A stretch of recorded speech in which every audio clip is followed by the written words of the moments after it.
Bukan nating kilalanin ang isang Filipinong nagngangalang Jose Rizal. Nang mabalitaan ng mga Espanyol na pabalik na si Rizal sa Asya, minabuti nilang ilipat si Pasiano at ang kanyang mga bayaw sa hulo. Sa kabutihang palad, nakatakas sila at nakapuslit patungong Hong Kong kasama si Don Kikoy. Sumunod na pinag-initan ang kawawang si Doña Lolay. Dinakip siya sa balighong paratang ng hindi paggamit ng tamang apelyido. Mula sa Maynila, pinaglakad siya ng 4 na araw hanggang Santa Cruz, Laguna. Isipin mo na lamang ang isang matandang babae na 64 anyos, umaakyat ng bundok at naglalakad sa kalye. Naawa ang Gobernador Silio, pinawala ng matanda, at pagkaraay pinahintulutang pumunta sa Hong Kong. At sa isang maamong panahon ng biyaya, muling nagkasama ang mag-anak na Rizal upang salubungin ang bagong taon. Nagbukas si Rizal ng klinika. Ang mga kapatid niyang babae ang namamahala ng mga gawaing bahay. Masaya ang kanyang mga magulang, lalo na si Don Kikoy na laging nakatanaw sa mga bapor sa dagat. Maligayang-maligaya na sana ang pamilya. Pero hindi mapalagay si Jose sa kapayapaan. Gayong alam niyang napakaraming dapat gawin.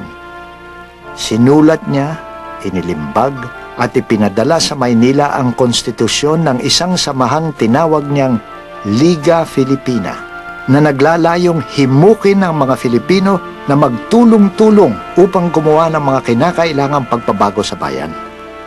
Nagpunta din siya sa Sandakan, North Borneo, na ngayoy Sabah, sa pagnanasang magtayo ng bayan-bayanang malilipatan ng mga Filipinong ipinatapon mula sa Kalamba. Iniharap niya ang planong ito sa bagong Gobernador General Despujol, kasama ng paghingi ng pahintulot na bumalik upang ayusin ang ilang personal na bagay. Pinahintulutan siyang bumalik, pero walang ibinigay na garantiya sa kanyang kalayaan. Ano't anuman, isa itong bagay na matagal na niyang napaghandaan. Mga mahal kong magulang at kapatid, maligaya kong isusugal ang aking buhay upang iligtas ang napakaraming inosenteng tao. Mga giliw kong pamangkin, mga anak ng mga kaibigan na nagdurusa dahil sa akin. Sino ba naman ako? Isang tao lamang, walang mag-anak, tinatabangan na sa buhay. Umaasa ako na matutuwa ang aking mga kaaway at ititigil na ang pagpapahirap sa mga inosente.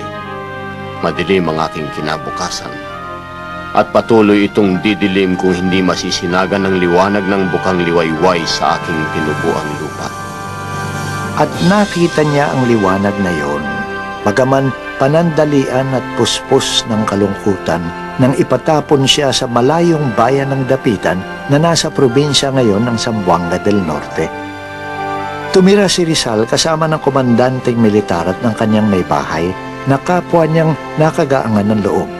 Tumaya sila sa loteriya ng magkabakas at nang manalo sila'y pinaghatian ng premyo. Dahil dito'y nakabili si Rizal ng lupain sa dalampasigan ng Talisay sa halagang 18 piso. Noong unay, isang kubo lamang ang kanyang itinirik. Do'y nagpapalipas siya ng umaga't maghapon, nagbabasa, nagsusulat, at pagkatake, pagbabalik na sa tahanan ng komandante. Noong tumagal ay nagtayo siya ng klinika na bukas sa mayaman at mahirap at nagtatag ng maliit na eskwelahan. Dito'y Europeo ang estilo ng pag-aaral. Itinuturo kasama ng wikang Espanyol ang Ingles, palakasan, at mga kakayanan sa paghahanap buhay. Hindi siya pinabayaan ni na Blumentritt 10 ng mga kaibigan nitong iskolar sa Europa. Lagi siyang nakakatanggap at sumusulat ng liham sa iba't ibang wika tungkol sa iba't ibang bagay.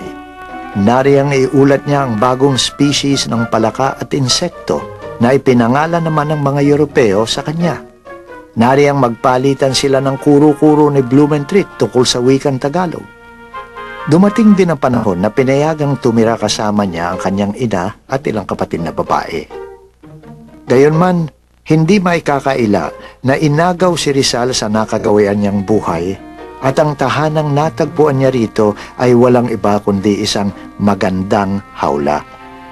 Sa isang malungkot na tulang alay sa kanyang ina, isinulat ang kanyang damdamin. Ako'y natapon kabatuhan ng bagong mutya. Wasak kinabukasan at tahanan may wala. Kaya't sana'y magbalik dating pag-asa tadhika.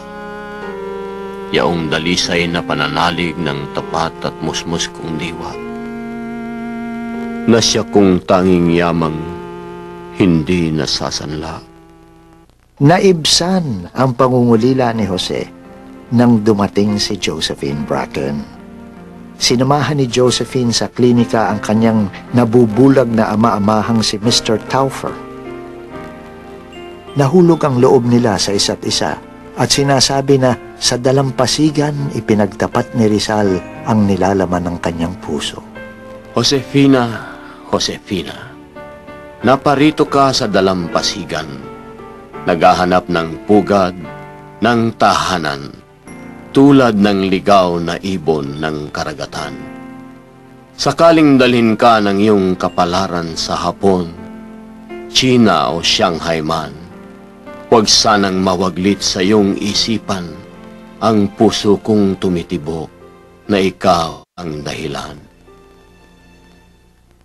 Bagamat tumutol si Mr. Taufer sa takot na walan siya ng tagapag-alaga, nagawa din ni Josephine na dispatsahin ito sa Maynila at bumalik sa dapitan upang mamuhay kasama ng kanyang mangingibig na tinawag niyang Joe. Pinagkaitan sila ng kasal hanggat hindi formal na nagbabalik loob si Rizal sa simbahang Katoliko. Mahal kong ina, mabait siya, masunurin, naglalabas siya, nananahi, nagluluto, pinaliliguan at nilalaro ang kanyang mga pamangkin.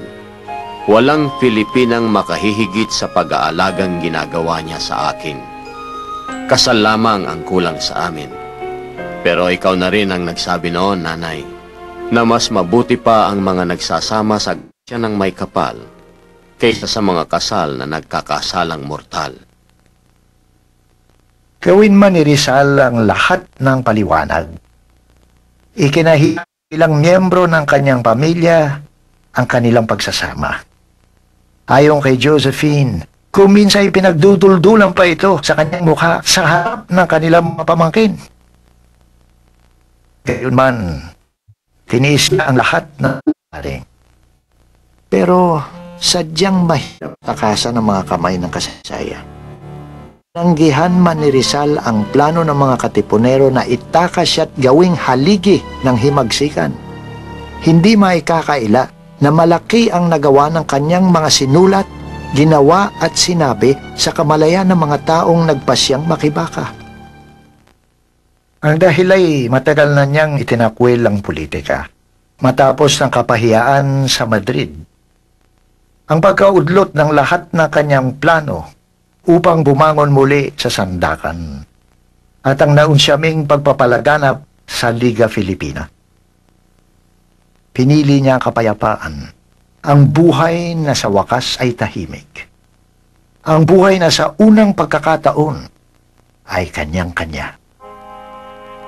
Sinunod niya ang payo ni Blumentritt na magboluntaryo bilang manggagamot sa Cuba sa ngalan ng Espanya upang mawakasan ang kanyang pagkakatapon at kalaunay makabalik sa kalayaan ng Europa. Nilisan namin ang dapitan. Namalagi ako sa distritong yon ng 4 na taon, 13 araw at ilan pang oras. Malayo na siya sa Pilipinas nang maibaba ang pasya na pabalikin siya sa Pilipinas upang humarap sa korte sa paratang na rebelyon at pagbubuo ng mga ilegal na samahan.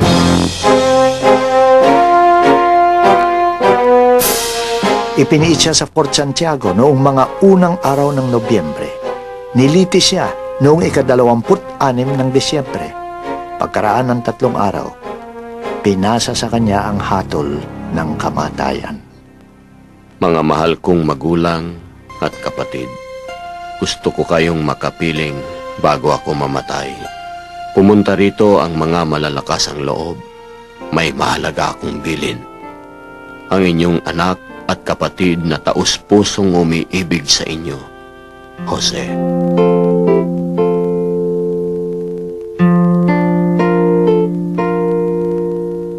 Pinakaunang dumalaw ang kanyang ina. Humingi si Rizal ng tawad para sa lahat ng paghihirap na idinulot niya sa pamilya at hiniling na kunin nito ang kanyang bangkay. Gusto siyang yakapin ng kanyang ina, ngunit pinaghiwalay sila ng mga gwardiya sibil.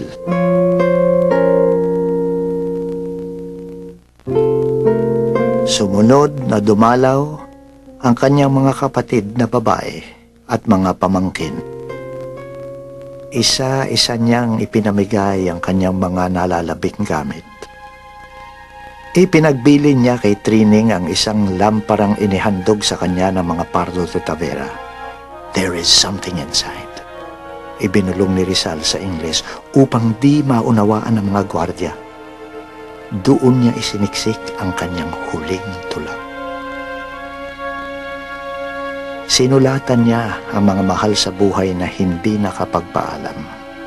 Ang kanyang matalik na kaibigan na nagdadalamhati sa Europa. Kapag natanggap mo ang liham na ito'y pumanaw na ako.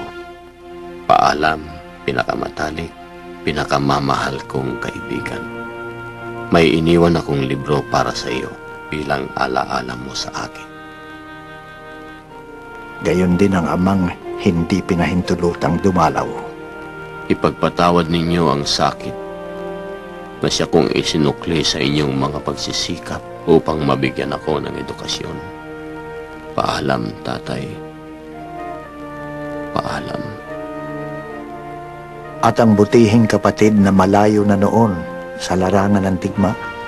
4.5 taon na tayong hindi nagkikita at nagkakausap. Pero hindi naman natin kailangan ng mga salita upang maunawaan ang isa, hindi ba? Masakit para sa akin na isiping iiwan kitang nag-iisa upang pasanin ang ating pamilya. Iisip ko ang iyong mga sakripisyo, mabigyan lamang ako ng kinabukasan. Alam kong nagtiis ka ng napakaraming hirap ng dahil sa akin. Patawarin mo sana ako, ang iyong kapatid, Jose.